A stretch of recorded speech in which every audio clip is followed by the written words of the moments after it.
Brand upon the brain, brand upon the brain. If I had more time, this whole review would have been silent. But I don't. I'm a busy guy. I ain't got time like I used to back in the day when I did Nanook of the North. Remember when I did that one? It was like all silent. Had the anyway. Hello there, CriterioNate here, number 460. Guy Madden's brand upon the brain. With these, you gotta shout it. Brand upon the brain with the exclamation point. You know. 2006, 99, black and white, 99 minutes, black and white, and color, stereo, 1.5. This is a weird-ass movie, guys. This is a weird-ass movie. But I liked it. I thought it was pretty cool. I don't know if I liked it enough to pick it up, but it was interesting. I liked what was happening. I thought Madden's style was intriguing, and I'm curious now. I'm very curious if anything else. I don't think we have any other Madden in the Criterion Collection. I know he does a lot of like very avant-garde silent films, a lot of movies in black and white. He's very different. He makes movies that are very horror related. He does a lot of horror related films. How am I spelling? Oh, man.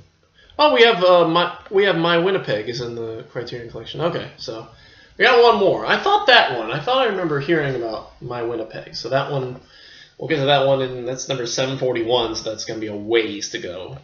But yeah, because we're only on 440, and God knows if we're ever gonna get to any other of these. But so let me show you. Anyway, the movie. What the hell is this movie about? Okay, so it's, as I mentioned, it's a silent film, but it does. I guess it was like presented originally as like a live show where people would do narration and stuff, and they basically read the stories, and like there's narration to help tell the story. However, without it, you can still figure it out with the intertitles.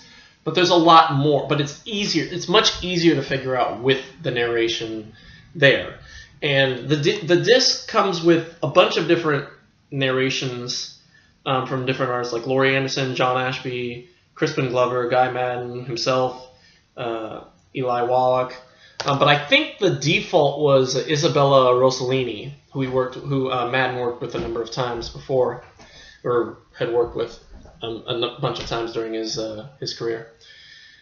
And so she narrates the film, and just sporadically, and you have like a really creepy, just like a string quartet soundtrack for most of it. There's also little sound effects throughout the movie, like this water splashing. But anyway, it's about a fictionalized version of Guy Madden, or a character named Guy Madden, and he comes back home to this lighthouse where he used to live with his family, his mother, his father, and his sister. And he's been ordered by his mother to paint the lighthouse in a whole new color. And while he's doing it, he flashes back. Most of the movie is told basically in flashback. And it's subtitled A Remembrance in 12 Chapters, and each chapter is like, a different section of the story. And so basically, young Guy, lives with his mother. His mother is very, very controlling and housed a bunch of different orphans. And yet she lives in like this like secret part of the lighthouse, or like this special alcove where she would keep an eye on her kids from afar. And she spoke to them through this aerophone, something I think called an aerophone, and it's represented in the movie by this, this weird like staticky voice. But we see in the subtitles or the intertitles what she's saying. And so Guy is a very, I guess he's kind of a mama's boy, because he does come running whenever he's out playing, and he's with the other orphans at one point. He's with the other orphans, and he's with this orphan, like the oldest orphan, named Savage Tom. And Savage Tom like tells this story about how like he tries to do this like witch like coven thing, and he threatens to take out his best friend's heart or something. But his mother calls him, and so he runs away. And so anyway, one day he ends up running into this girl, Wendy I forget her last name. I wonder if it's in the booklet. Wendy, what's her name? Wendy, what was it? Wendy Hale? Wendy Hale, yeah. And so, and Wendy Hale is like part of the, is like, her and her brother Chance are like the authors of these true crime mysteries, or like these children's mystery books or something. But they're all based on, I think, on true crimes or something. And so he ends up falling for her. And one night, he and Wendy play spin the bottle with his sis, and Wendy ends up falling for sis. And so, in order to be with her, Wendy disguises herself as her twin brother Chance. And so, yeah, and she, and saying that telling Guy that Wendy left the island and Chance is there to take care of the rest of the investigation.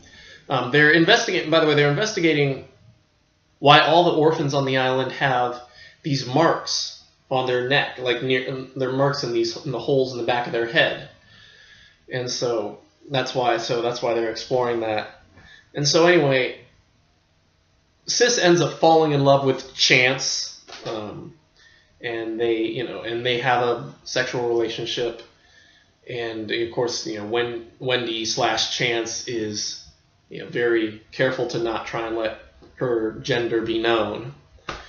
But anyway, it's revealed eventually that their father, who's seen very, very little because he's in the basement in like a laboratory, he's been working on these potions, and there's bits that are a little confusing. For instance, I guess Sis is like hypnotized by this foghorn, and she's driven to help father with whatever he needs whenever he blows the foghorn.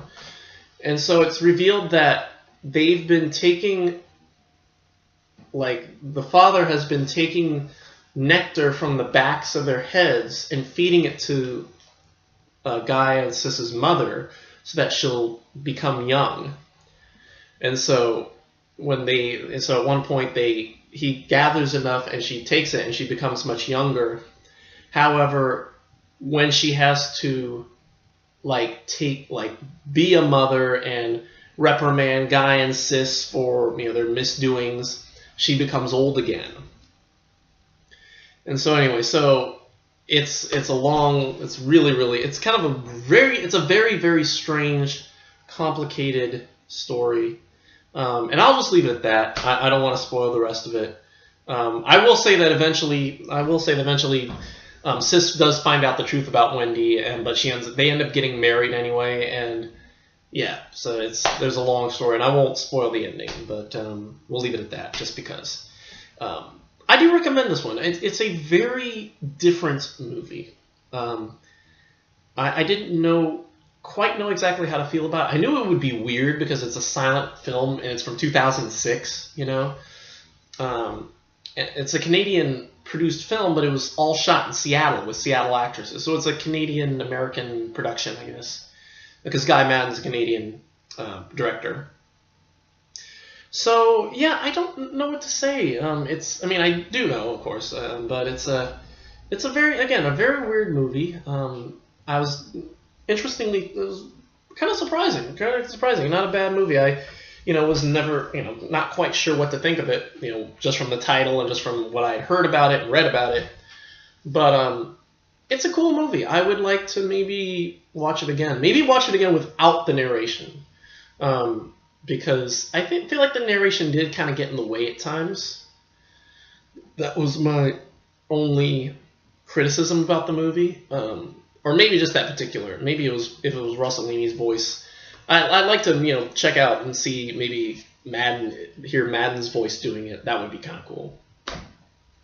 Madden narrating his own movie, I think might be a little more effective and interesting than somebody else, But anyway, maybe another time. For now, Brand Upon the Brain, really cool movie. I'm going to give this an A. It's good stuff, and in the near future, I might pick it up. You never know. So anyway, Good stuff. Yeah, supplements. So there's 2 short films. One called "It's My Mother's Birthday Today," which may be even weirder than "Brand Upon the Brain," which is this weird old song called "It's My Mother's Birthday Today" or something. And it's like it has this guy like doing all these like things with these orphans, the orphans from the film, I guess. And I think it's Guy Madden himself, playing this guy who's like listening to this song, and yeah, it was very, very confusing. It's only like 5 minutes, but yeah, it's a weird one. The other one is called Footsteps, which is another weird short film that is sort of in the style of Brand Upon the Brain, but it showcases the recording of the sound effects for the movie and and it shows the scenes where they fit in the movie. And so that's another trippy one. There's also a 50-minute documentary called 97% True, which is a new documentary featuring Madden and the filmmakers talking about the making of Brand Upon the Brain, as well as I mentioned the narration tracks and a deleted scene from the movie, a scene where at one point Sis attempts to like dress herself up as a boy, cut her hair short, and I guess she ends up Mother puts her in front of a firing line or something like that. But yeah, it was cut, and I don't see how it would have fit in the movie, honestly. And Madden explains it, but I forget what he said. And the trailer. So anyway, Brand Upon the Brain, really cool movie, very, very dark stuff, but at the same time very, very. It's not necessarily funny, but it's intriguing enough that you might get a chuckle at it. So interesting. Check this out at least once, especially if you're a fan of weird silent films. So anyway, that's it for me for a while. As you know, next is the Eclipsers coming in for these twofers of Wings and The Ascent, and we'll just get started on that tomorrow. Wings tomorrow, The Ascent on Sunday, and then if we get, I've got a hold on the next couple, like the Small Back Room. I put a hold on the Small Back Room, 24 Eyes, La Ronde La Plaisir, and the Earrings of Madame de. I don't know if they're going to come in tomorrow. If they do, we'll get started. We'll do the Small Back Room on Monday and 24 Eyes on Tuesday, and so on and so forth. But right now, I can't speak for, I don't know they've been in transit for a little bit, so I can't speak as to whether or not they will be in. And of course, I got traffic coming in because I do want to watch the specific supplements, and maybe I'll do a short video. If that comes in too, I'll do a little short video, tomorrow or in the next few days. So anyway, that's it for me. Thanks for watching. Don't take the nectar out of kids' heads, and that's the best one. So that's it for me. Thank you for watching. We will see you all, and I will see you all next week for the Small Back Room and others. And the Eclipser will see you all tomorrow for Wings. And until then, goodbye.